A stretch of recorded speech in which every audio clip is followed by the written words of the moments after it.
بالله من الشيطان الرجيم.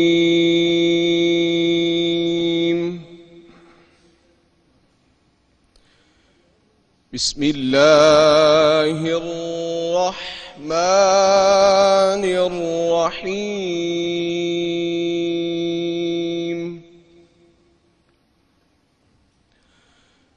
يسألونك عن الساعة أيان مرساها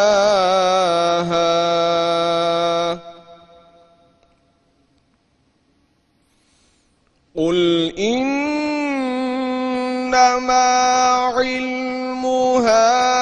عند ربي لا يجليها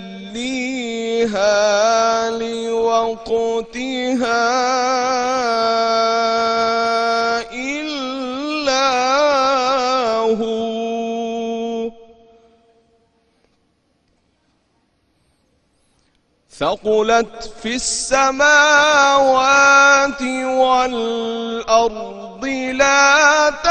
تأتيكم إلا بغتة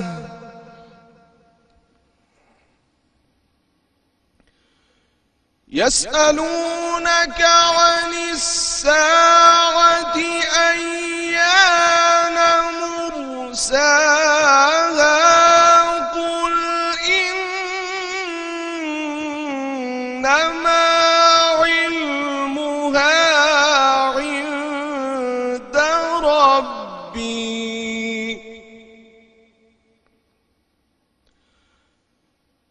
لا يجليها لوقتها إلا هو ثقلت في السماوات والأرض لا تأتيكم إلا بغتة يسألونك كأنك حفي عنها قل إنما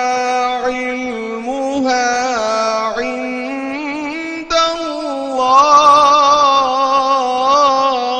الله إنما علمها عند الله ولكن أكثر الناس لا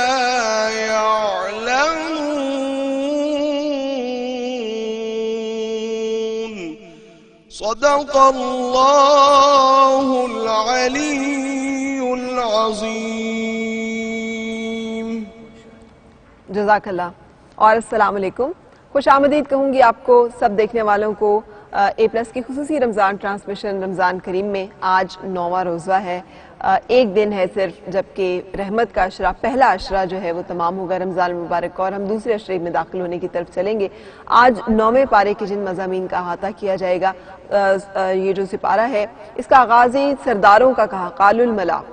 سرداروں کا کہا. ایک قال اللہ ہوتا ہے جو اللہ کا قول ہے, اللہ نے جو کہا ہے. ایک قال رسول اللہ ہوتا ہے, رسول پاک صلی اللہ علیہ وسلم. یہ وہ جو لوگ کہتے رہے اپنی جاہلیت میں جو باتیں بناتے رہے, اور اس حساب سے اس مناسبت سے اس کا موضوع ہے جو نام ہے پارے کا اس مناسبت سے اس میں جو قصہ بیان ہوا ہے وہ حضرت موسیٰ علیہ السلام کا ہے اور بنی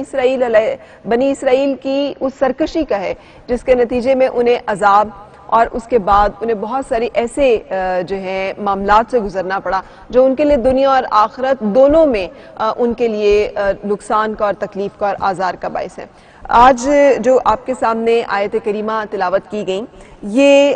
سورۃ الاعراف کی ہیں اور اس میں اللہ تعالیٰ ارشاد فرماتے ہیں تم سے قیامت کو پوچھتے ہیں کہ وہ کب آئے گی تو تم فرما دو کہ اس کا علم تو میرے رب کے پاس ہے اور اسے وہی اپنے وقت پر ظاہر کرے گا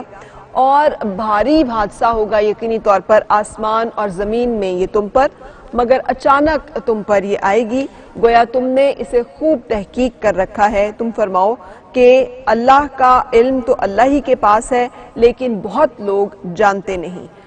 یہ آیت مبارکہ جو ہے اس وقت قاری نعمان سیفی نے آپ کے سامنے تلاوت کی ہے، اور اللہ تعالیٰ قبول و منظور فرمائے اس تلاوت کو بھی اور ہماری تمام عبادتوں کو بھی جو اس ہم مہینے میں کر رہے ہیں۔ ہم آپ کے ساتھ آج پروگرام میں 9ویں پارے کے مضامین کے وساطت سے بہت سارے ایسے واقعات جو ہم لے کر آئیں گے جو اس ٹرانسمیشن کا حصہ ہوں گے۔ یا رب ہے بخش دینا بندے کو کام تیرا، یا رب ہے بخش دینا بندے کو کام تیرا، محروم رہ نہ جائے کل یہ غلام تیرا، یا رب ہے بخش دینا بندے کو کام تیرا،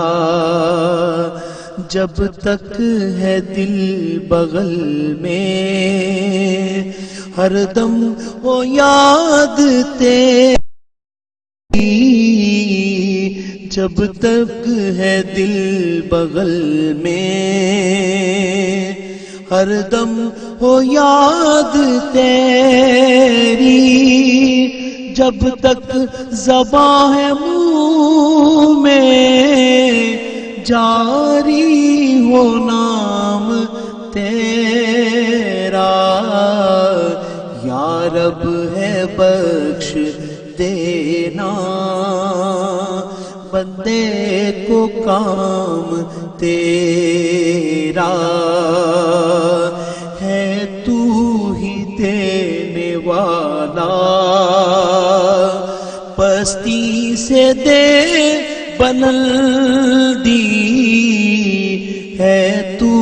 ہی دینے والا پستی سے دے بلندی، اسفل مقام میرا اعلیٰ مقام تیرا، یا رب ہے بخش دینا بندے کو کام تیرا، محروم کیوں رہوں میں جی بھر کے کیوں نہ لوں میں، محروم کیوں رہوں میں جی بھر کے کیوں نہ لوں میں، دیتا ہے رزق سب کو ہے فیض عام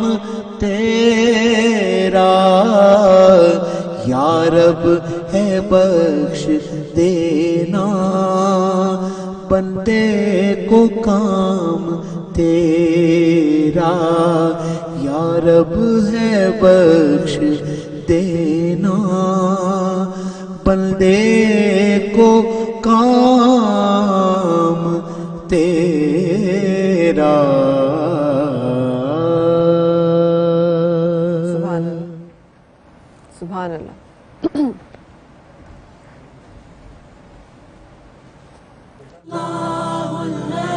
رمضان کریم رمضان کریم صدق اللہ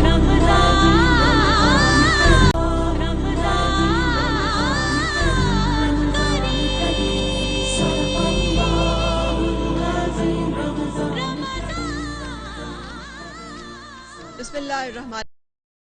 الرحیم میں سورہ آراف میں بھی جب اللہ تعالیٰ یہ کہتا ہے کہ سرداروں نے یہ کہا تو اس کے ساتھ کچھ واقعات بیان ہوتے ہیں جو بنی اسرائیل کے ہیں، اور قرآن حکیم میں بالعموم جو زیادہ واقعات بیان ہوئے ہیں ان میں زیادہ تر جو ہیں وہ ان امتوں کا ذکر ہے جو بنی اسرائیل کے واقعات باقی امتوں کے واقعات سے زیادہ تواتر کے ساتھ بیان ہوئے. اس کی وجہ یہ کہ 2000 سال کی تاریخ ہے تقریباً اس قوم کی، جس میں بہت سارے ایسے انبیاء مبعوث ہوئے جن کے واقعات قرآن حکیم میں بھی آئے ہیں. یہ واقعہ جو ہے اس کو بتانے سے پہلے جو اس وقت قرآن حکیم نے سورۃ الاعراف میں ہمارے سامنے رکھا ہے، یہ یاد رہے کہ حضرت موسیٰ کے جو جانشین ہیں یوشع بن نون، اس زمانے میں جا کے بنی اسرائیل نے شام اور فلسطین کو فتح کر لیا تھا، اور اس طرح سے اللہ تعالیٰ کا ان کے حق میں کیا ہوا وعدہ جو ہے وہ پورا ہو گیا تھا جو اس مقدس سرزمین کے بارے میں کیا گیا تھا.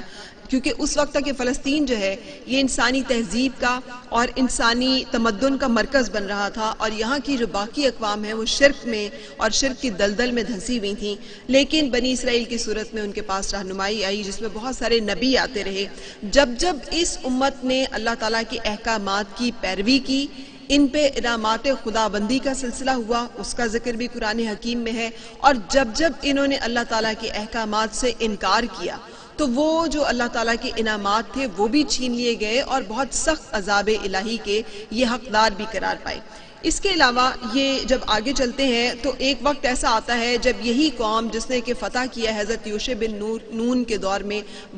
فلسطین کے علاقے کو، یہ پھر شرک کا جب شکار ہوتی ہے تو پھر پارا ہو جاتی ہے، اور وہاں پر یہ اپنے اس وقت کا جو نبی ہیں حضرت سیموئیل علیہ السلام ان سے درخواست کرتی ہے کہ ہمارے لیے جو ہے کوئی ایک لشکر کا سالار مقرر ہو جس کی سربراہی میں ہم جنگ لڑیں، اور طالوت ان کے لیے مقرر کیے جاتے ہیں. اور یہ واقعہ اس سے پہلے گزر چکا ہے، آپ کے سامنے بیان بھی کیا گیا ہے یہ واقعہ اسی ٹرانسمیشن میں، کہ طالوت کی سربراہی میں یہ لوگ جنگ لڑتے ہیں اور اس جنگ کے نتیجے میں یہ فتح یاب ہوتے ہیں. اور طالوت کی لشکر میں ہی حضرت داؤد علیہ السلام ایک سپاہی کے طور پہ شریک ہوتے ہیں، اور داؤد علیہ السلام کے بعد حضرت سلیمان علیہ السلام کا زمانہ آتا ہے جو 1000 سال قبل مسیح کا زمانہ ہے، جس کے بعد یہ 2 ریاستوں میں تقسیم ہو جاتا ہے، ایک یہودیہ اور ایک اسرائیلیہ. اب اس کے بعد دوبارہ ان کے اندر اختلاف و انتشار اور احکامات الہی جو ہے اس کی نا فرما برداری کرنا، اور نتیجہ یہ نکلتا ہے کہ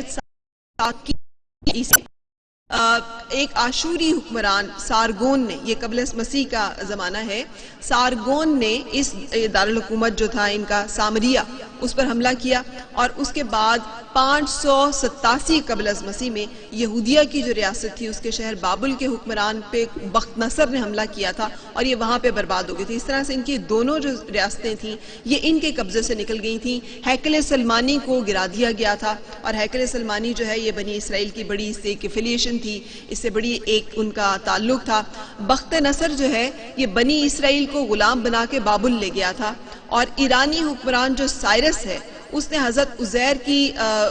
سائرس ایرانی جو حکمران سائرس ہے اس نے بھی حملہ کیا تھا اور اس نے بھی نیست و نابود کیا تھا. اور پھر حضرت عزیر کی رہنمائی میں بنی اسرائیل جو ہے اس کی ایک دفعہ پھر تجدید کی گئی، اور اتنی طاقت انہوں نے حاصل کر لی تھی اس کے بعد کہ یہ جو زمانہ ہے یہ حضرت سلیمان علیہ السلام کے زمانے سے بھی زیادہ سنہرا، زیادہ یادگار زمانہ تھا. لیکن اس کے بعد پھر انہوں نے اللہ تعالیٰ کے پیغامات سے روگردانی کی. آپ کے علم میں ہے حضرت عزیر کے قتل کا واقعہ بھی ہمارے سامنے آتا ہے، ان کو شہید کیا گیا، ان کے اپنے پیغمبروں کو شہید کرنے کی جو روش تھی یہ اس پہ قائم رہے. اور اس کے بعد اللہ تعالیٰ نے ان کے اوپر جو ذلت مسلط کی وہ روم فاتح کی صورت میں، جو پومپی تھا جس نے 63 قبل مسیح میں یروشلم پہ قبضہ کر لیا تھا، اور اس کے بعد پوری آبادی کو تہس نہس کر دیا گیا. اور حالات یہ ہو گئے تھے کہ ایک رقاصہ کی فرمائش پر اور اس کے کہنے پہ حضرت یحییٰ علیہ السلام کو قتل کر دیا گیا تھا اس دربار میں. اب یہ رومی حکمران جو ہیں اس کے ان کا سلسلہ چلتا رہا. اس کے بعد ٹیٹس نے حملہ کیا، اس نے بھی اس پوری آبادی کو، یروشلم کی آبادی کو تہس نہس کیا، فلسطین سے یہودیوں کو نکال دیا، اور 2000 سال تک وہ واپس اس علاقے میں نہیں آ سکے تھے.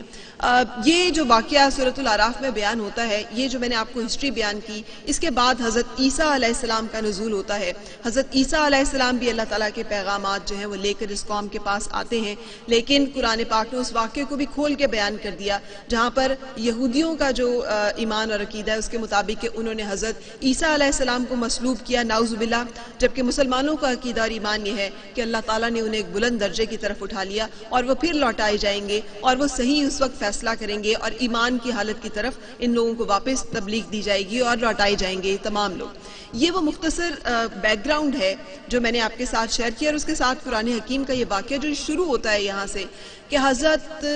موسیٰ علیہ السلام کو یہ حکم ہوتا ہے کہ وہ فرعون کے دربار میں جائیں اور فرعون کو وہ دعوت تبلیغ کریں اور اس کو بتائیں کہ اللہ کے احکامات کی پیروی کریں. حضرت موسیٰ علیہ السلام جو ہے, یہ قرآن کے مختلف جگہوں پہ مختلف واقعات ہیں کہ ان کی زبان میں اس وقت لکنت ہے اور وہ اس لکنت سے کی وجہ سے سمجھتے ہیں کہ وہ اپنا مدعا اس طرح سے بیان نہیں کر پائیں گے. وہ اللہ تعالیٰ سے دعا کرتے ہیں کہ اللہ تعالیٰ ان کی زبان کی گرہ کھول دے, ان کی زبان کو لوگوں کے سمجھنے کے لیے اور لوگوں کے دلوں کو ان کے پیغام کو قبول کرنے کے لیے کھول دے, اور اللہ تعالیٰ ان کے اوپر ایک کرم اور مہربانی فرماتے ہیں. اور دوسرا وہ اپنے ایک بھائی کی مدد مانگتے ہیں اور انہیں حضرت ہارون علیہ السلام کی ہمراہی اور حضرت ہارون علیہ السلام کی جو ہے سنگت نصیب ہوتی ہے, اور وہ اپنے بھائی کو ساتھ لے کر فرعون کے دربار میں پیش ہوتے ہیں. اب یہ فرعون شاہ مصر ہے اس وقت, اس کا جو وزیر ہے یہ حامان ہے, اور قارون ایک ایسا سردار ہے اس قوم کا جو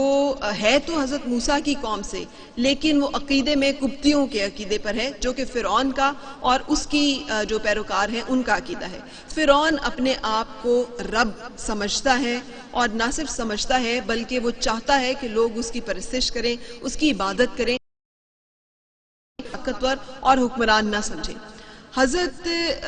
موسیٰ علیہ السلام جو ہیں اس سے پہلے مصر سے نکل کر ایک عرصہ مدین میں گزار کے آتے ہیں. حضرت شعیب علیہ السلام کے پاس انہیں رہنے کا اتفاق ہوتا ہے, اور اس کے بعد جب وہ واپس آتے ہیں یہاں پر تو بہت ساری سورہ کرام میں ہمیں ان واقعات کے مختلف ٹکڑے جو ہیں وہ ملتے ہیں, جس میں سورۃ الشعراء ہے, سورۃ النازغات ہے, سورۃ القصص ہے, سورۃ النحل ہے, اور توحید کا پیغام جو کہ حضرت موسیٰ علیہ السلام پیش کرتے ہیں فرعون کے دربار میں, وہ یہی اللہ تعالیٰ کی تبلیغ ہے کہ اللہ ایک ہے, یہ وہ ہے جس نے ہمیں پیدا کیا, یہ وہ ہے جس کی طرف ہم لوٹائے جائیں گے, جو روز قیامت کا, روز جزا کا مالک ہے, وہ رب پروردگار ہے جو کہ لائق عبادت ہے. اور فرعون جو ہے وہ اس پہ سیخپا ہوتا ہے, اور وہ سیخپا ہو کر مطالبہ کرتا ہے کہ تمہارے پاس اگر کچھ معجزہ ہے, کوئی طاقت ہے تو وہ دکھاؤ. اور حضرت موسیٰ علیہ السلام جنہیں اللہ تعالیٰ نے ہم کلام ہونے کا شرف جو ہے وہ بخشا ہے, اور اس کے ساتھ ساتھ اللہ نے ان کی زبان کی لکنت درست فرمائی, اور جب اللہ تعالیٰ نے انہیں ایک بھائی سے مدد دی, اس کے ساتھ ساتھ اللہ تعالیٰ نے دو معجزات بھی عطا کیے. ایک عصائے موسیٰ ہے, وہ عصا کہ وہ لکڑی کا ایک کھونٹا جس کو وہ زمین پہ ڈال دیتے ہیں تو وہ دوڑتا ہوا اژدہا بن جاتا ہے, اور دوسرا وہ ہاتھ جو اگر وہ اپنے بغل میں ڈالتے ہیں اور اس کو نکالتے ہیں تو وہ چمکتا ہوا ید بیضا بن جاتا ہے.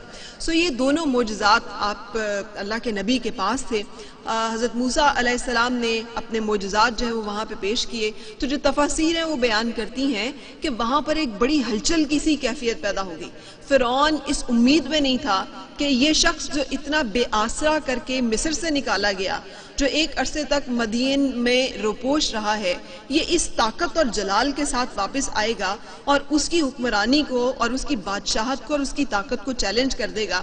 فرعون کے لیے یہ بات قابل قبول نہیں تھی. اس نے اسی وقت یہ سوچا کہ حضرت موسیٰ علیہ السلام کو قتل کروا دیا جائے. تو اس دربار میں موجود ایک شخص جس کے بارے میں کہا جاتا ہے کہ وہ اس ایمان کی حالت میں تھا کہ وہ ظاہر نہ کرتا تھا لیکن اپنے ایمان کو اپنے دل میں چھپائے تھا, اس نے فرعون کو اس سے روکا. اور یہ آگے ایک سورہ مبارکہ میں جو ہے اس کا ذکر آئے گا, جب آپ سورۃ الغافر جو ہے اس کی تلاوت کریں گے تو اس میں اس قبطی شخص کا ذکر ہوگا. اور ہمیں پتہ چلتا ہے کہ 3 ایسے قبطی ہیں جو فرعون کی یعنی نسل آل میں سے یا فرعون کی قوم میں سے جو ایمان لائے تھے, جن میں سے ایک یہ شخص ہے, ایک حضرت آسیہ علیہ السلام جو کہ فرعون کی بیوی تھی, اور تیسرا وہ شخص ہے کہ جب حضرت موسیٰ علیہ السلام نے یہ دعوت دی تھی تو وہ دوڑتا ہوا آیا تھا دریا کے کنارے سے. اس نے کہا تھا, اے قوم تم کیوں ایمان نہیں لاتی ہو اس پہ رب پہ جو رب جو ہے سچا بادشاہ ہے, جس کی طرف ہمیں لوٹ کے جانا ہے, اور جس کا پیغام حضرت یوسف علیہ السلام جو ہے وہ بھی لے کر آئے تھے. کیونکہ یہ سب انبیاء جو ہیں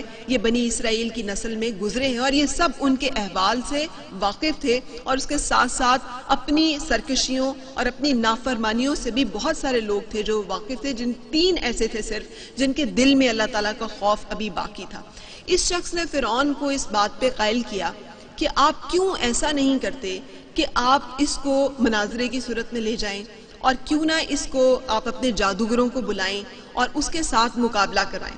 فرعون اس بات کے لیے مان گیا اور کہا یہ گیا کہ حضرت موسیٰ علیہ السلام اور حضرت ہارون علیہ السلام کو روک لیا جائے اور پیغام پوری ریاست میں پہنچا دیا جائے کہ وہ تمام لوگ جو شعبدہ باز ہیں، جو جادوگر ہیں، وہ جو سحر کرتے ہیں، وہ یہاں پر آئیں، اور اس کی تعداد متفرق بتائی جاتی ہے۔ بہت ساری روایات میں یہ تعداد 80,000، کہیں 70,000 سے لے کر بہت کم تعداد 70 تک بھی بتائی جاتی ہے۔ اب واللہ عالم بالصواب، ایک عید کا دن جسے بہت سارے لوگ نوروز کا دن جو ہے وہ سمجھتے ہیں، چاشت کا وقت جب کھلا دن ہو، کھلی روشنی ہو اور ایک کھلے میدان کا انتخاب جہاں نوروز منانے کے لیے عموماً لوگ جو ہیں وہ جمع ہوتے تھے کا انتخاب کر لیا جاتا ہے، اور اس میدان میں اللہ کے نبی پیش ہوتے ہیں، ایک دفعہ پھر دعوت تبلیغ کرتے ہیں، اللہ تعالیٰ کی وحدانیت کی طرف اور اللہ تعالیٰ کے پیغام کی طرف سب لوگوں کو بلاتے ہیں۔ لیکن اس کے بعد جادوگر جو ہیں وہ سوال کرتے ہیں کہ موسیٰ تم ڈالو گے پہلے یا ہم شروع کریں؟ تو حضرت موسیٰ علیہ السلام انہیں کہتے ہیں کہ تم ڈالو، تو وہ اپنی رسیاں جو ہیں وہ پھینکتے ہیں، جو کہ ایسے لگتا ہے اور لوگوں کی آنکھوں پہ جادو کر دیتے ہیں، تو ایسا لگتا ہے جیسے وہ رسیاں جو ہیں وہ چل رہی ہیں، وہ لپک رہی ہیں۔ اس کے بعد حضرت موسیٰ علیہ السلام اللہ تعالیٰ کے حکم سے اپنا عصا رکھتے ہیں، تو وہ ایک پھنکارتا ہوا، ایک جیتا جاگتا اژدہا بن جاتا ہے، جو کہ ان تمام رسیوں کو جو کہ جادو کے زور سے ہلتی جلتی دکھائی دے رہی ہوتی ہیں نگلنا شروع کر دیتا ہے۔ یہ معجزہ دیکھ کر وہ ساحر اور وہ جادوگر جو کہ جانتے ہیں کہ یہ جادوگری نہیں ہے بلکہ یہ یقیناً میرے رب کی طاقت خاص ہے، ایمان لے آتے ہیں، اور وہ اپنے ایمان کا برملا اظہار کرتے ہیں، اور وہ کہتے ہیں کہ ہم ایمان لائے اس رب پر جو موسیٰ کا اور ہمارا رب ہے۔ اس اقرار معبودیت کا سننا تھا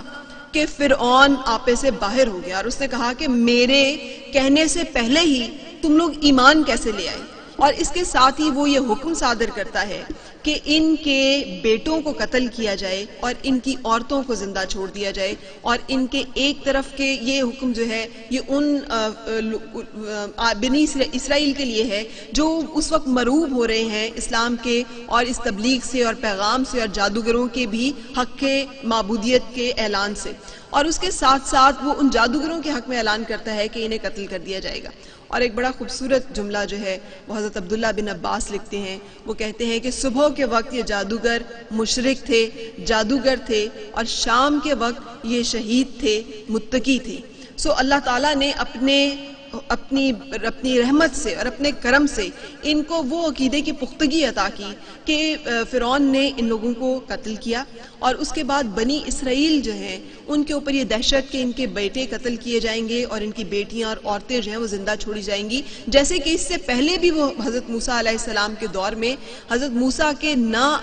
آنے کو روکنے کے لیے حکم دے چکا تھا۔ لیکن اللہ تعالیٰ کی یہ طاقت تھی کہ اللہ تعالیٰ نے موسیٰ کو فرعون کے گھر میں ہی پرورش دلائی۔ یہ ایک اور واقعہ ہے، ایک اور جگہ اس کا ذکر ہوا ہے اور کبھی اس کا ذکر بھی تفصیل سے ہوگا۔ اب جب یہ ذکر کرتا ہے اور فرعون یہ حکم دیتا ہے تو بنی اسرائیل کے دل میں ایک خوف بھی ہے، بنی اسرائیل جو ہے وہ زیادہ مشقت کا شکار بھی ہوتا ہے، اور وہاں فرعون ایک اور حکم بھی دیتا ہے۔ وہ کہتا ہے حامان اتنی اونچی عمارت بنا اور اتنے سخت گارے کی بنا کہ میں آسمانوں تک جاؤں اور جھانک کر دیکھوں موسیٰ کے رب کو، حالانکہ مجھے گمان ہے، مجھے یقین ہے کہ یہ جھوٹ بولتا ہے۔ اور کہتے ہیں کہ اس کے بعد اتنی مشقت میں ڈال دیا گیا بنی اسرائیل کو کہ ایک تعداد مقرر تھی اینٹیں بنانے کی، اور اگر وہ نہ بنا سکتے تھے تو انہیں سخت ایذائیں اور سخت تکالیف دی جاتی تھی۔ لیکن قرآن حکیم جو ہے اللہ تعالیٰ ارشاد فرماتا ہے آگے ان تمام عذابوں کا جو کہ آئے، جس میں قحط سالی کا عذاب آیا، جس میں ان کا طوفان کا عذاب آیا، اتنا پانی تھا کہ وہاں پہ نہ کوئی کھیتی ہو سکتی تھی، نہ کوئی اناج ہو سکتا تھا، جو تمام فصلیں تھیں وہ برباد ہو گئیں۔ اور اس کے بعد جب کوئی عذاب آتا تھا یہ حضرت موسیٰ علیہ السلام کے پاس آتے تھے اور ان سے دعا کرواتے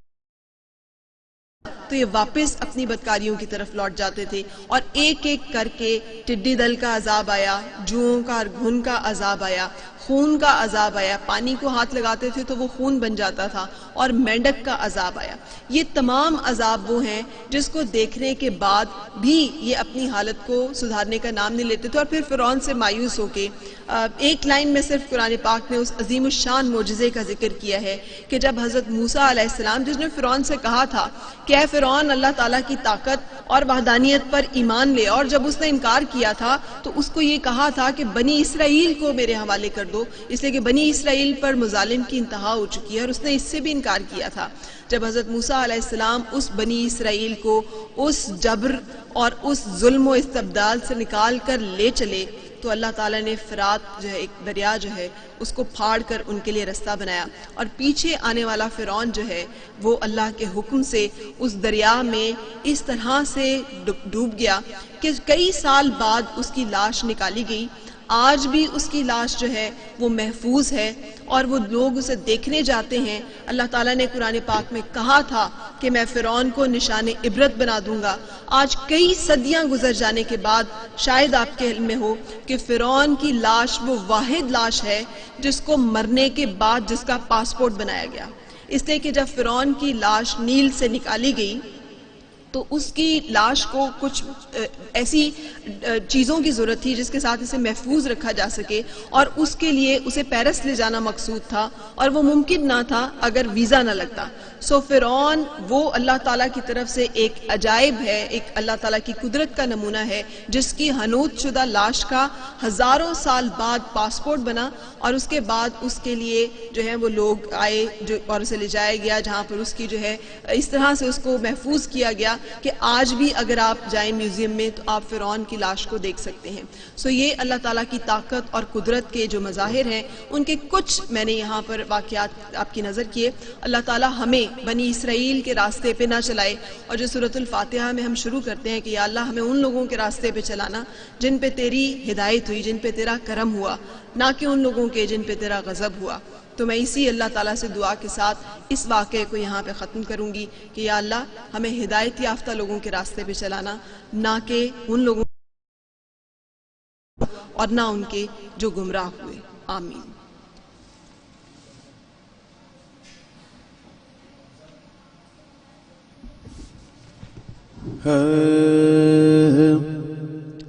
بگڑی بھی بنائیں گے،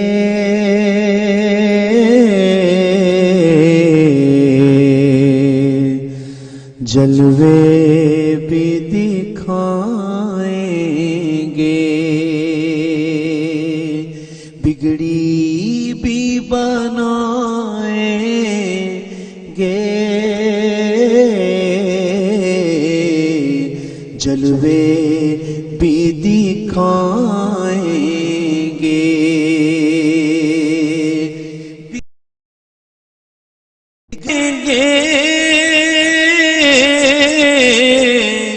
جلوے بھی دکھائیں گے، گھبراؤ نہ دیوانوں، سرکار بلائیں گے، گھبراؤ نہ دیوانوں، سرکار بلائیں گے۔ کب آئے گا وہ لمحہ، کب آئے گی وہ ساتھ، کب آئے گی وہ ساتھ، کب آئے گا وہ لمحہ، کب آئے گی وہ ساتھ، جب ہم بھی جا کر دکھڑے ہاں سنائیں گے، گھبراؤ نہ دیوانوں، سرکار بلائیں گے. ہم گنبد خضرا کے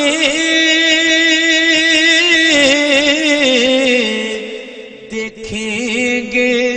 نظاروں کو. ہم گنبد خضرا کے دیکھیں گے نظاروں کو. اور گنبد خضرا کے پر نور میناروں کو ہم جا کے مدینہ پھر واپس نہیں آئیں گے.